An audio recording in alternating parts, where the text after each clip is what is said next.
first and foremost, super excited to be a part of the Early Arrival program. My name is Dr. Meg Hancock. I'm a professor in the Sport Administration program. Today I presented on Doc Hancock's Playbook for College Success. So thinking about how you can bring your best self to the classroom and to the campus this year as a Cardinal.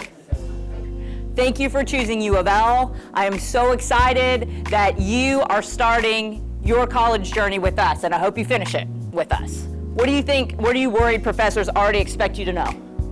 Maybe some hard sciences like biology, like chemistry. Is there some knowledge that you're already expected to know? So in certain classes, the answer is going to be yes. Let me just reiterate, note-taking is a skill, right? And it's something that you're gonna develop over time. Your teaching assistant is gonna be your resource. It's gonna be your resource for saying, hey, here are the notes that I'm taking.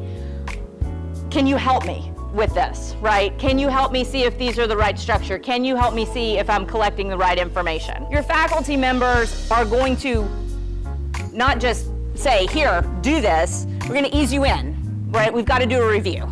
So think about that, but it is up to you to also continue to review. So one of the things that I like to understand and look at are the systems and contexts that make sport what it is today. Access to sport, let's go on to the next slide because we can do benefits on that.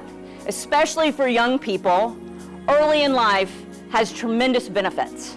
Social, emotional, physical, right? So when we look up here, it's about improved physical health. It's about social skills, psychological well-being.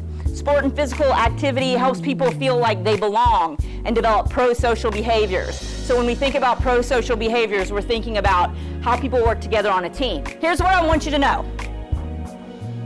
When we talk about the benefits of sport, we also have to recognize that there are significant barriers that preclude young people from accessing sport and physical activity. In 2024, the average family was spending $883 per child to participate in sport. How many of you all have siblings? Boys typically enter sport and physical activity sooner than girls.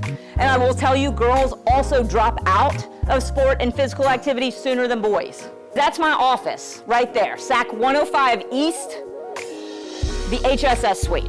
I don't care what major you are or what you choose to be. You can come to my office anytime you want to. Anytime you want to.